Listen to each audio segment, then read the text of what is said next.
Hey everybody, it's Jeff here. We are in my garage where I'm about ready to test out some life preservers that we've received. Actually, ocean rated life jackets that we received and inherited from our boat that we just purchased. If you have old life preservers on your boat, this is a good chance for you to see what happens with some of those old devices. Let's go ahead and begin. Okay, here's what we have. We have two devices. Actually, we had three. I already tested one, but I'm going to save these for the video. We have two of them. One of them is a Ocean Safety Professional, ocean rated deck safety harness. You can see here, this is from 1998. It still has a charge in it. It is reading as green, and you can see right now, this thing looks like it's in pretty good shape, but if you really inspect it, you know, the light is green, or the indicator's green, but you also see some corrosion here on the tube.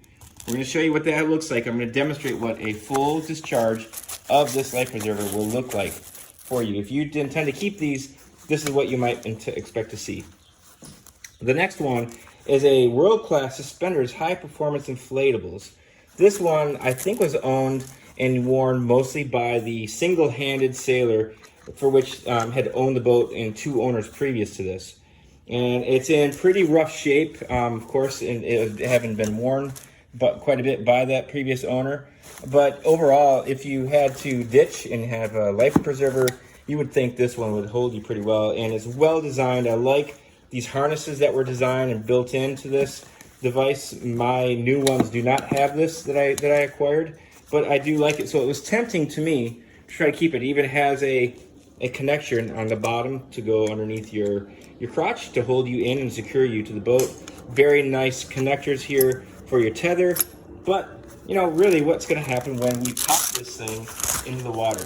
Now, if you have an old one, you better inspect it. Here's one. I'm guessing this was from the early 2000s, if not sometime in that time frame. And you can see that this canister is done. All right. So let's go ahead and begin, and let's try to give these two a test. Let's put them through a water test.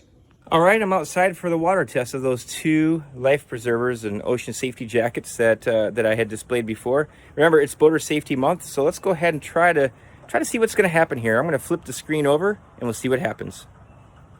And here we are. I've just got your standard garden hose here, and I've opened up the jackets because I'm not submerged in a pool or on the ocean. So let's see what the first one does here on the right. This is the newer one, or perhaps the one that's in better shape or less worn. If I can turn on the water here successfully, see what's going to happen here soon. It won't take long. What's going to happen?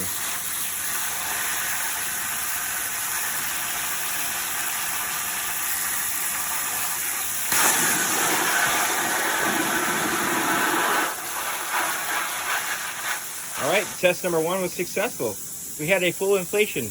However, you'll notice that the life preserver did not remain inflated. In fact, if I look at it, this thing has got holes in it all over the place, so it's not going to hold you. If you expect this to survive and hold you up underwater and you land, it's going to be a bad day. Let's try the next one. This is the one that was worn by the previous owner. Sat in the locker for quite some time. Exposing it to water here. This one is not taken. It's to increase the water flow, concentrated a bit on the area where the canister is.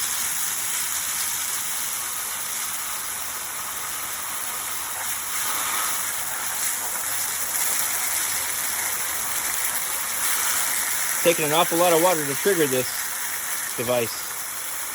I'm not sure it's going to go. So that alone should have you wondering.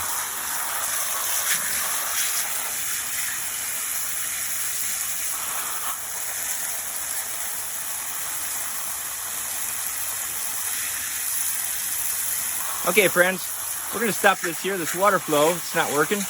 I'm going to go ahead and just pull the tab, see what happens here. Let's give it a try.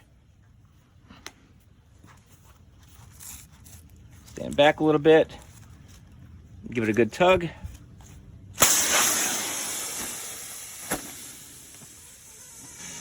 Okay, folks. That is a full inflation of the life preserver. And I got to be honest with you, I'm a little surprised. this one is staying intact. It's in great shape, actually.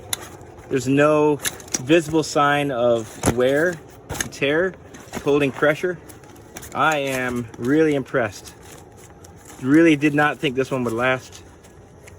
You've got a device here that should have really not worked. Look at the canister on this thing. Look at how corroded that is. Clearly it was well built at the time. This is a fairly old, I'm gonna guess it was a 1998 purchase with the original purchase with the boat. That one worked. Unfortunately, this one did not. You can see the difference starkly. Canisters did go in both cases, but we do have a problem with this one remaining inflated, and so this one would not save you. So I guess it just goes to tell you that you just never know if an older one that looks worn or a newer one that doesn't look worn at all, if either one is going to work. It's always good to test your life preservers. Okay folks, just wrapping up here. We got 3 life preservers dating back to about 1998, sometime maybe even early 2000s, with canisters that were corroded and in really bad shape, and also harnesses that had been used quite a bit. So they were questionable. We of course have brand new ones on our boat. However, these are ocean safety provisions. And if you look at the one on the left, it was in great shape. Visibly, it looked good, packed really well. It did not actually fully inflate. So that one, only the left side of the inflatable, held air, and then it lost air. This one you watched the video of, this one inflated fully and then lost all of the air. Must have been a leak. This one, to my complete amazement, held air. So again, you just never know. Don't ever trust your life with an old life preserver. Go ahead and buy yourself some new ones. And it's worthwhile to test them every now and then and try to learn how to repack them. Okay folks, that about wraps it up. Hope you enjoyed this conversation we had. Remember, it's all about boater safety. Have a great one.